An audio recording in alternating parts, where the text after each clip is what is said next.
Wataalamu, naomba tufanye utaratibu sasa.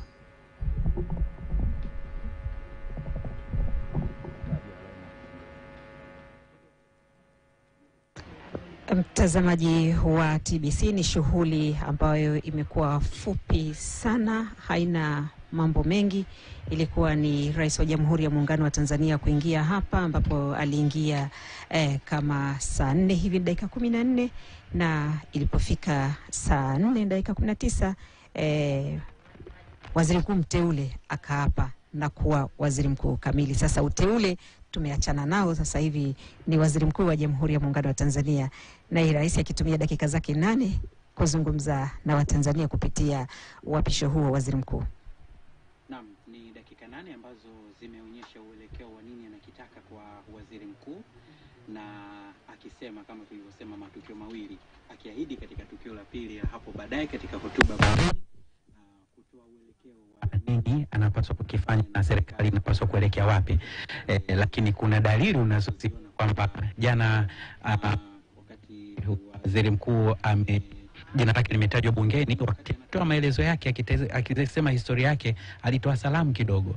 Alizungumzwa mapambano ya rushwa, alitoa salamu kwa watumishi wa umma wavivu. Kwa hiyo ni vitu ambavyo hapa amesema rais amezungumza kwamba mengine ambayo nitakuagiza tayari umeshaanza kuyasema. Ameweka msisitizo kwamba anaamini kwamba unayoyasema utayakwenda kuviweka kwenye vitendo. Kwa hiyo unaona kabisa kwamba hapa huu ndio mwelekeo ambao pengine sasa utakuwa ndio mwelekeo wenyewe.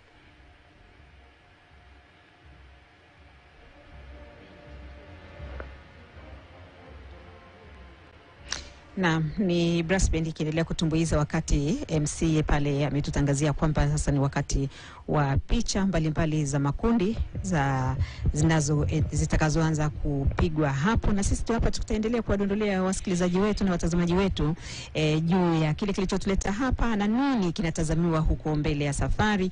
Na baada ya kuapa kwa kiongozi wa mawaziri, mkuu wa shughuli za serikali, lakini mkuu wa shughuli za serikali kule bungeni, tukitarajia sasa kule ndiye atakayekuwa kamisa wa serikali kusimamia hili na lile, kuwasikiliza wabunge yale yatakayokuwa yanaletwa na wabunge hapo kunako majimbo yetu kule, wawakilishi wakiwa pale wakielekeza. Na unajua kazi ya mbunge ni kuisimamia serikali, na yeye kama kiongozi wa shughuli za serikali bungeni sasa kujipanga kutoa majibu kwa wawakilishi wananchi ambao ni wabunge watakaokuwa wanawasilisha maswali. Lakini pia kuna miswada mbalimbali itakayokuwa inaletwa pale na serikali kuhakikisha kwamba nao wabunge wanasimama katika nafasi yao katika kushauri, maana kazi nyingine ya mbunge ni kuishauri serikali. Marhaba. Hapo ndiko ambapo wabunge sasa linapaswa kuwa ni mguu wa pili wa kutazama pale ambapo serikali haiendi sawa kwa mtizamo wa wabunge, kwa sababu wabunge ni wawakilishi wa wananchi.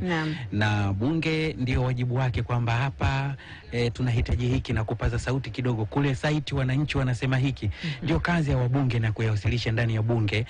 Kwa hicho ndicho ambacho kimeelekezwa. Lakini katika hotuba ya rais amezungumza kwamba Mwigulu Nchemba waziri mkuu amepokea kijiti kutoka kwa waziri mkuu aliyemaliza muda wake Kassim Majaliwa, akitaja umahiri wake kwamba amekuwa akisimamia ujenzi wa shule, vyuo vya ufundi na miradi mbalimbali akiwa site. Kwa hiyo akasema kwamba una kazi kubwa kidogo. Akizungumza kwa umri pia, Mwigulu Nchemba umri wake kidogo ni mdogo, anasema tofauti na Nchemba bado ana ari ya kukimbizana na kazi, lakini pia vishawishi ni vingi hapo kati. Amezungumza, ndio maana rais akasema kwamba lazima aangalie umri, lakini kazi ya serikali ni kwenda kuwatumikia Tanzania, haina ndugu, haina jamaa wala rafiki. Haina rafiki. Naam, hii ni mwendo kwamba sasa anapaswa na ukitazama sura yake unaiona kabisa kwamba si Mwigulu Nchemba aliyekuwa waziri wa fedha. Tayari ameshavaa sura nyingine ya Mwigulu Nchemba, waziri mkuu wa Jamhuri ya Muungano wa Tanzania. Ule mzigo mzito mpe Mnyamwezi. Na ukimwangalia hata kwenye picha ambayo hivi sasa inaonekana, unaona kabisa kwamba kichwani ametushwa mzigo mzito, akiyatafakari. Naam, na ametushwa mzigo mzito kipindi ambacho Watanzania wanangoja kuona, manake serikali imetoka katika nchi imetoka katika uchaguzi. Yapo yaliyoahidiwa. Baada ya hapo sasa ni sasa wananchi wanasema sasa tuone yanatekelezwa kwa namna gani. Nani kiranja wa kuyasimamia haya? Nani anayepuliza filimbi kule na kila kona? Ni waziri mkuu ndio mwenye wajibu huo. Kwa hiyo ana mzigo mzito ambao sasa anapaswa kuweka, na ni katika kipindi ambacho Tanzania nayo imejifunga mkaja kwenda katika uchumi wa juu zaidi. Kwa hiyo yako mambo mengi makubwa. Kikubwa pia Watanzania wengi wakingoja kuwa na wao kuwa sehemu ya uchumi na si watazamaji tu. Kwa hiyo kuna mengi yanatazamwa hapo. Wanasema ukitaka kwenda mbali unaenda na wenzio. Na kuna miradi mingi ya serikali ambayo inaendelea, ilianzishwa, lakini kuna ile miradi ya kimkakati kwenda kuhakikisha kwamba anaisimamia vilivyo iweze kuzaa matunda, kwa sababu ni miradi ambayo serikali imewekeza kwa kiasi kikubwa sana cha fedha za Watanzania. Kwa hiyo sasa kwenda kuisimamia, lakini sio kwenda kuisimamia peke yake, ni pamoja na kusimamia wale ambao watapewa dhamana ya kuwasimamia, wale walioko chini ya ofisi yake, lakini kwa ujumla watendaji wote wa serikali, kila mtu alipewa dhamana ya kusimamia kitu chochote kile hakikishe kwamba anaenda kukisimamia, kwa sababu hata jana alisema atabeba fiekeo na rato. Fiekeo ya kufiekea nyasi zilizoko juu, lakini kuna rato ya kuchimbua kitu kitoke na mzizi wake. Kama muundo wa wizara utabaki kama ulivyo, hatujui nini kitatokea hapo, ambapo punde tu ama siku zijazo baraza la mawaziri na muundo utawekwa hadharani. Lakini ofisi ya waziri mkuu ndio ilikuwa na wizara ya kazi, ajira na wenye ulemavu. Nazungumzia kazi, ajira. Ndio changamoto ya vijana wengi. Tunalenga asilimia kama 50 kitu kama sio 60. Na naposema kazi kuna zile rasmi na zisizo rasmi. Kwa hiyo ni kazi kubwa sasa ambayo inamkabili kwamba kwenda kutafsiri kwa mamilioni ya vijana wa Tanzania kupata kazi na ajira ili waweze kusukuma uchumi na wawe sehemu ya kipato. Kwa hiyo haya ndio mambo ambayo hata ilani yenyewe walivyokuwa wanaitengeneza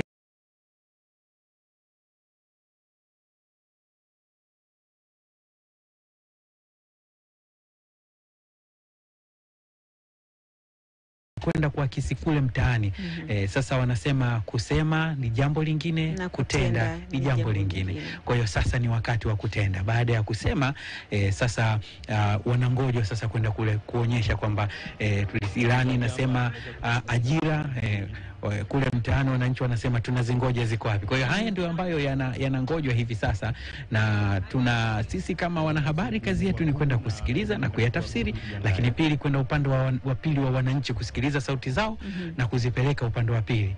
Kule saiti kuna nini, changamoto wanazokabiliana nazo, basi tunazipitisha moja kwa moja kupitia vyombo vya habari ili walioko serikalini ama viongozi waweze kuona kinachojiri kwa wananchi na kiweze kupata tafsiri inayotakiwa. Manake unasema kuona ni kuamini. Na wanasema uweze kuandikia mate wakati wino upo. Kwa hiyo ni kazi moja kubwa sana ya kwenda kuhakikisha kwamba kweli yale yaliyotamkwa na serikali, anayoyatamka rais, yanayoandikwa kwenye vitabu vya serikali, yanayotolewa kwa wananchi, na yale ambayo tumeyatangaza sisi baada ya kuwasikia viongozi hao wakiyasema, sisi tunayaleta kwa wananchi, basi isiwe tumeyasema tu, lakini tumeyasema lakini mwisho wa siku vitendo vinaonekana vikiwa vinafanya kazi. Safu inaanza kutimia. Ilikuwa na ngojwa rais, uchaguzi ukapita na mgombea mwenza ndo makamu wa rais, na katika serikali shughuli ya kwanza ilikuwa ni kumteua mwanasheria mkuu wa serikali. Ilikwisha kufanyika ni Hamza Johari, lakini baadaye ilikuwa ni kupeleka jina la waziri mkuu bungeni, kazi imekwisha kufanyika, na kisha waziri mkuu kula kiapo, ni shughuli iliyomalizika. Kinachongojwa sasa ni baraza la mawaziri, nani watakuwa viranja wa kuyasimamia haya katika maeneo mtambuka.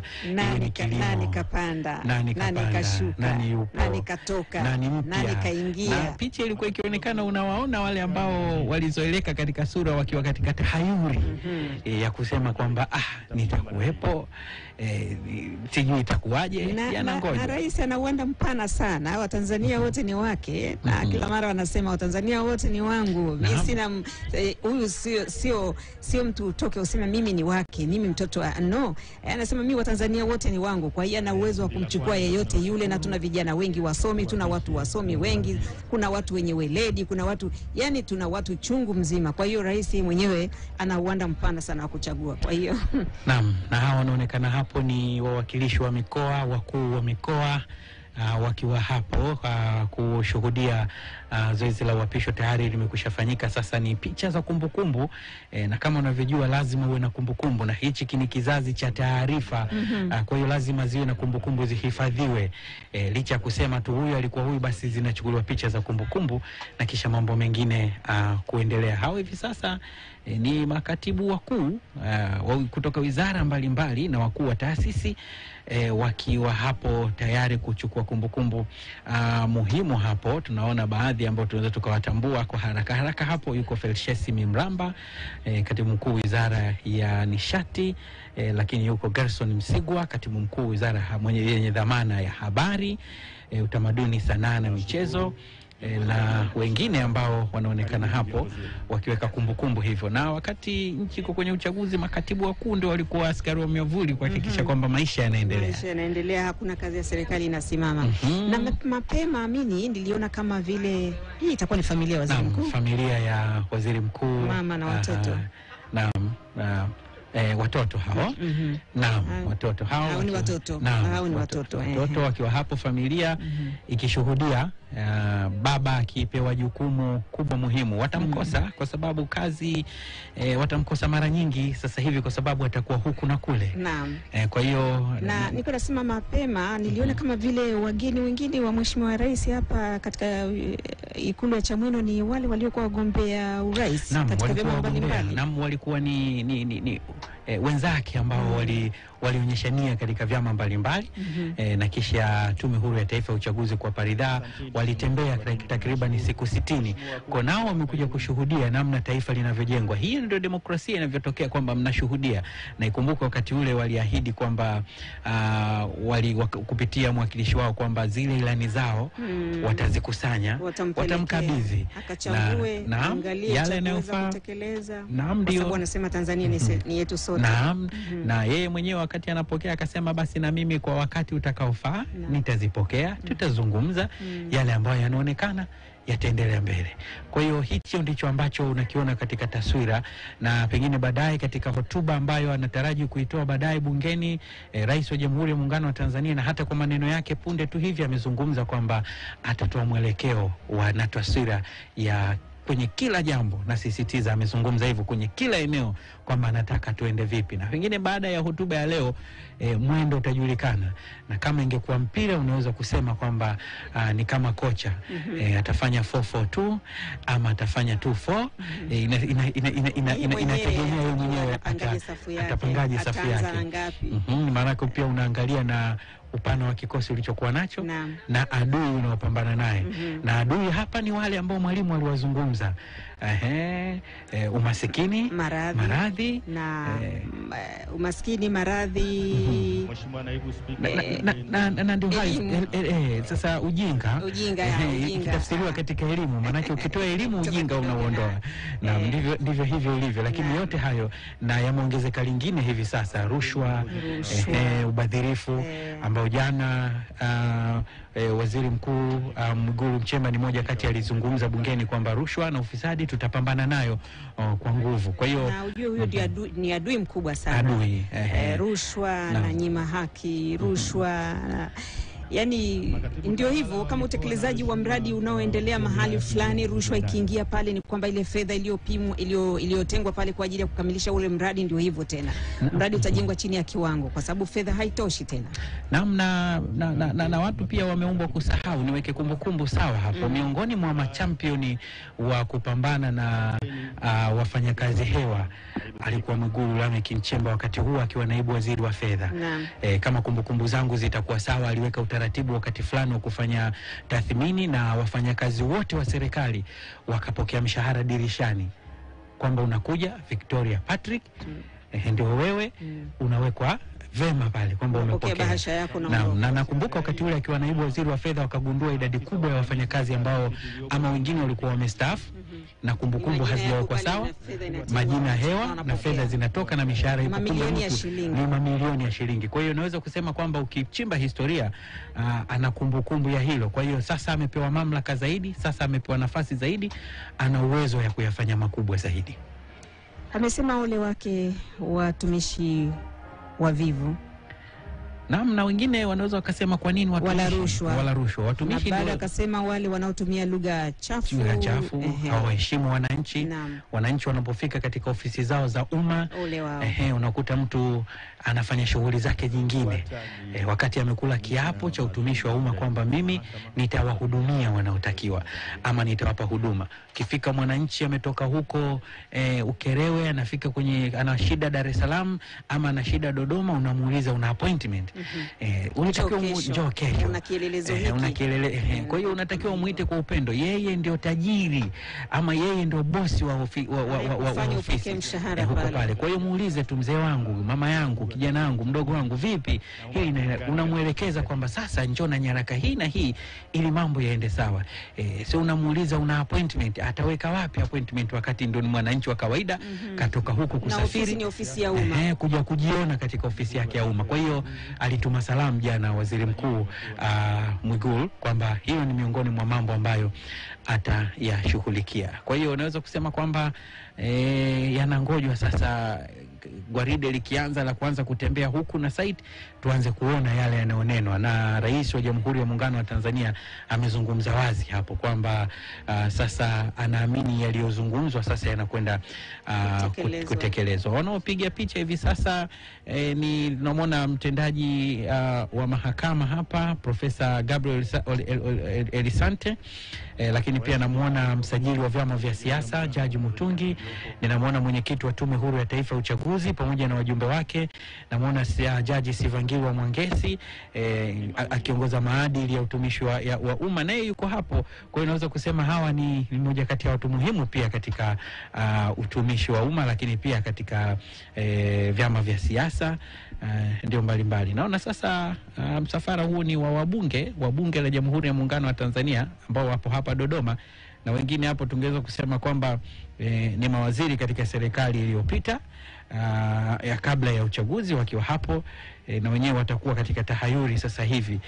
Wanasema kujitazama kwamba itakuwaje, nitatokea ama nitafanya nini. Ndio maswali la ubunge limekubali, wananchi yani tu matokeo ya wananchi waliwaelewa. Wananchi sasa swala la pili sasa linafuata utumishi ambao utakuwa zaidi ya hapo katika askari wa miavuli na nimo na ni shughuli. Nakumbuka moja hotuba ya Rais hayati sasa awamu ya 3 Benjamin William Mkapa, akasema nimewateua askari wa miavuli. Sasa wengine wakasema wamechoka, akasema nimewateua askari wa miavuli, anatajwa kwa majina fulani, amechoka yule. Kwa wanaokumbuka kumbukumbu watakumbuka wakati huo wa mivutano ya siasa ya majira na nyakati zile jinsi zilivyokuwa, na wamekuwa wakikumbushwa hata wanapoteuliwa na kula kiapo cha utumishi na mambo kama hayo na kadhalika. Wanakumbushwa kabisa kwamba kupewa nafasi hiyo sio garanti kwamba utaendelea kudumu hapo. Muda wote ule unaweza kubadilika, ukatoka na kaingia mwingine au ukapewa kazi nyingine na mambo kama hayo. Kwa hiyo unapopewa kazi uende ukaitumikie jinsi ambavyo inavyotakiwa, ili hata siku ukiondoka pale uache alama ya kwamba tutamkumbuka fulani alitufanyia hiki na kile, na sio kwamba utakapoondoka watu waseme aende mwana kwenda huyu. Na hizi ni ofisi za umma, na ukisema ofisi ya umma mbele pale kuna umma, wenye nazo ni umma. Usipotafsiri umma inachokitaka, basi wanaotafsiri hayo wataona hufai, watamweka mwingine ambaye atakuwa na tafsiri kwenye umma, kwa maana ya kwamba viongozi wale wateule, basi yule mwenye mamlaka ya uteuzi itaamua kwamba hapa tumweke huyu, hapa tumweke yule, kadri ya vile ambavyo wanataka. Na bila shaka mtazamaji, zoezi lililotuleta hapa linaelekea kufikia tamati ama linaelekea kufikia mwisho, na kiashiria kwamba sasa Rais wa Jamhuri ya Muungano wa Tanzania anaondoka hapa pamoja na viongozi mbalimbali, ikiashiria kwamba sasa tunaelekea kufikia mwisho. Victoria Patrick. Mimi naona hapa hatuna la ziada kwa sababu ile shughuli iliyotuleta hapa ndio imeshakamilika. Hivyo picha mbalimbali zimepigwa hapa, na sasa hii nadhani itakuwa ndio picha ya mwisho kama sikosei, lakini kama saa itakuwa ya mwisho basi tutaendelea kuona nyingine. Picha muhimu kwa wanatumia lugha wanasema ni namba 3. Namba 1 Rais wa Jamhuri ya Muungano wa Tanzania Daktari Samia Suluhu Hassan. Namba 2 Makamu wa Rais Daktari Emmanuel John Nchimbi, na namba 3 ni Waziri Mkuu Mwigulu Lameck Nchemba. Kwa hiyo hivyo ndivyo mambo yalivyo. Na nakumbuka ukipata mamlaka basi majina mengine yanaongezeka. Kwa hiyo nakumbuka ilivyokuwa zama ya mizengo pinda, watu walikuwa wanajua mizengo pinda, lakini kaya mizengo kayanza pita pinda. Kwa hiyo mamlaka yanakuja mpaka yale majina mengine pale ambayo yanakuja, lakini kwa taswira iliyo picha hiyo hapo iliyotoka punde hapo, watu watatu hao ndio watakaoiongoza serikali na tayari mambo yanaanza kupangwa. Zitangojwa safu za mawaziri na baadaye wengine wanaofuata zaidi ya hapo kadri ya mamlaka itakavyokuwa inaona na itakavyokuwa inapanga. Kazi yetu sisi ni kuja hapa na kukuambia na utafsiri, na wakianza kukimbia tutabeba wajibu mwingine na sisi kwenda kule mtaani kuchukua sauti yako wewe mwananchi, na tutaichukua unasema nini, unataka nini, na ndio itaonekana katika taswira ya vyombo vyetu, nasi tutakuwa na wajibu wa kuchukua na kupita upande wa pili. Kama hakuna maji tutakwenda kwa waziri wa maji. Hapa vipi? Haya, hapo ni wastaafu mawaziri wakuu wastaafu, makamu wa rais pale wako hapo. Naona mzee Pinda bado kijana kabisa anaonekana. Unajua hao ni wazee wa mazoezi. Naam. Ni wazee wa mazoezi, unaweza kupishana nao saa 12 ili wakiwa wanatembea wanafanya jogging. Na mwenye umri zaidi hapo ni mzee wa Dodoma, John Samuel Marechela. Ndio mwenye umri zaidi hapo ninamuona, lakini yuko pia hapo Frederick Turuai Sumaye. Naye Sumaye ameweka rekodi kama Mtanzania wa kwanza kutumikia mihula miwili ya waziri mkuu ama term 2. Lakini pia yuko hapo Kassim Majaliwa ambaye amemaliza muda wake, naye akiweka rekodi. Lakini kwa upekee wa rekodi wa waziri mkuu aliyemaliza muda wake, Kassim Majaliwa ameweka upekee kwamba ni waziri mkuu aliyehudumu na marais wawili, John Pombe Joseph Magufuli hayati na Daktari Samia Suluhu Hassan, akitafsiri falsafa mbili: hapa kazi tu na kazi iendelee. Naam, kwa hiyo ndio rekodi hizi ambazo bunge lililomaliza muda wake, bunge la 12 na hata baadhi ya wabunge wa bunge la 12 ambao wako katika bunge la 13 ambao ni wengi pia watamkumbuka Kassim Majaliwa. Huyu alikuwa ni champion wao katika mambo ya sports. Umkosi katika michezo yupo huku, na huyu sasa hivi ni naibu waziri mkuu aliyemaliza muda wake, na sasa mamlaka itaamua kama nafasi hiyo itakuwepo ama la.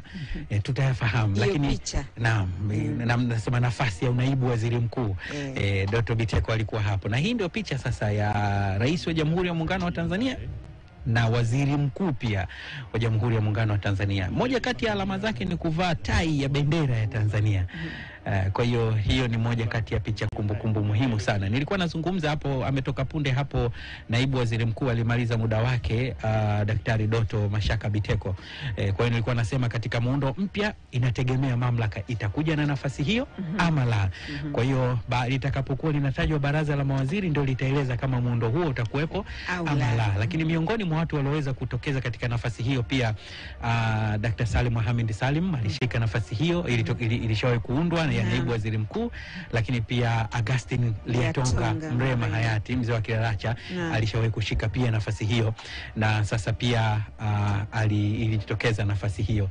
Naam, hii ni sasa waziri mkuu pamoja na mke wake, picha ya kumbukumbu muhimu. Bila shaka hii itakwenda kukaa nyumbani ili ukirudi ukumbuke kwamba baba ama mume amepewa mamlaka makubwa na jukumu kwa jamhuri. Na kwa hiyo unajua mama ni msaidizi wa baba nyumbani kuhakikisha kwamba baba hana stress. Baba akae katika hali nzuri kimawazo, kiakili, na hii aweze kuwatumikia Watanzania. Ni picha ya familia, tutadodosa vizuri kuijua ni mama, ni dada, ni shangazi, lakini ni picha ya familia ya waziri mkuu Mwigulu Nchemba. Hiyo hapo itakaa muhimu.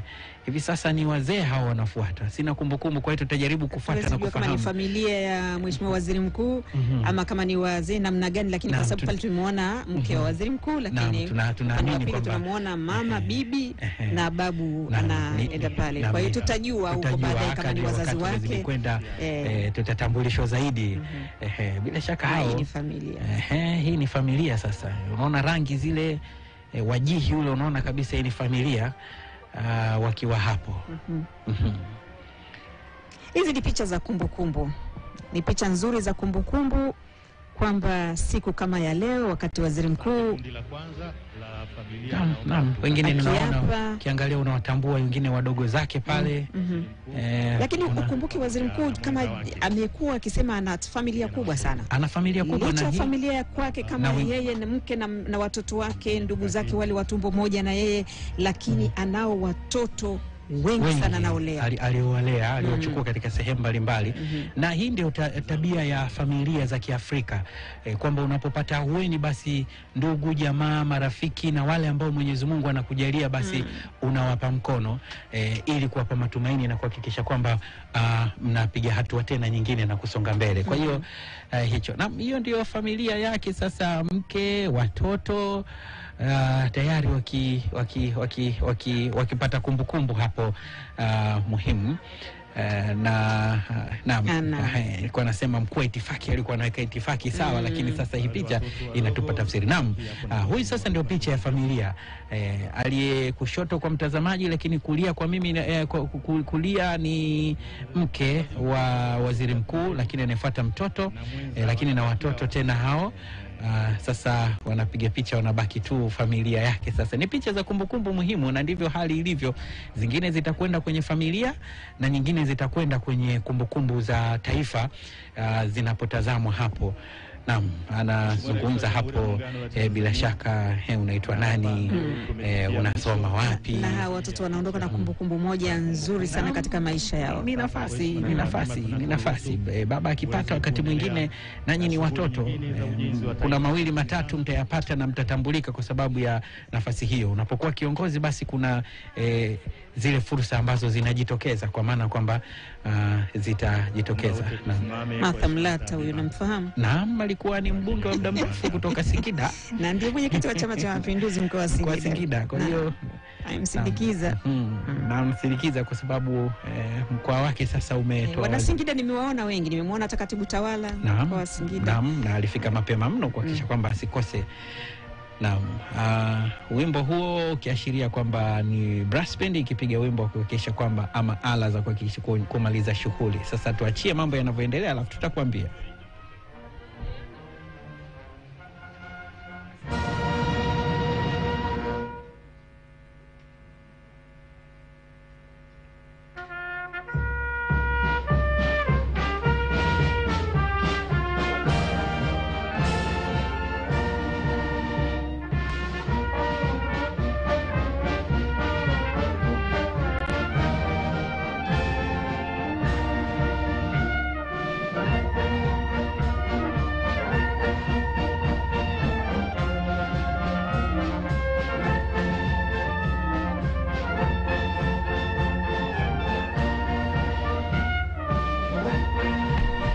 Asante sana Mheshimiwa Rais, tunakushukuru.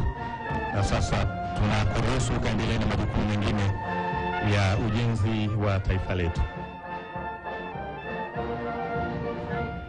Na mtazamaji wa TBC1, punde hivi umeona picha yenye taswira ya Jamhuri ya Muungano wa Tanzania, ambako ilikuwa ni Rais wa Jamhuri ya Muungano wa Tanzania, makamu wa Rais wa Jamhuri ya Muungano wa Tanzania wakipiga picha. Hapo wanasalimiana Rais mstaafu Jakaya Mrisho Kikwete na Daktari Rais Samia Suluhu Hassan, wakisalimiana pale, kupeana mawili matatu katika siku kama hii ya leo, na wakizungumza katika tukio hili la leo. Na naweza kusema kwamba hii ikiwa ni mwishoni mwa tukio lenyewe la kwanza. Nilisema leo tutakuwa na ratiba mbili kubwa mbili, na hii ndio ya kwanza ambayo ilifanyika hapa Ikulu ya Chamwino. na ikionyesha taswira halisi ya uapisho wa waziri mkuu ambayo imekwisha kufanyika, na hapo baadaye majira ya saa 9 hivi ni tukio la pili, na lenyewe ni muhimu ambalo litatoa uelekeo. Victoria Patrick, wa Tanzania tutakuwa tunawapelekea moja kwa moja matangazo haya kutoka ukumbi wa Bunge la Jamhuri ya Muungano wa Tanzania, ambapo utakumbuka hivi ni juzi tu kanuni ile ya kuruhusu watu wasiokuwa wabunge kuingia ilitenguliwa. Kwa hiyo wageni wa spika watakuwa ni pamoja na rais ambaye ni sehemu ya bunge, watakuwa wanaingia mle ukumbini kwa ajili ya kupata sasa au kupokea hiyo hotuba ya Mheshimiwa Rais wa Jamhuri ya Muungano wa Tanzania akilihutubia bunge wakati wa kulifungua. Tunasema kulifungua bunge. Naam. Na bunge la 13. Bunge la 13 na linafunguliwa kwa hotuba ambayo atatoa mwelekeo. Serikali inakuja kusema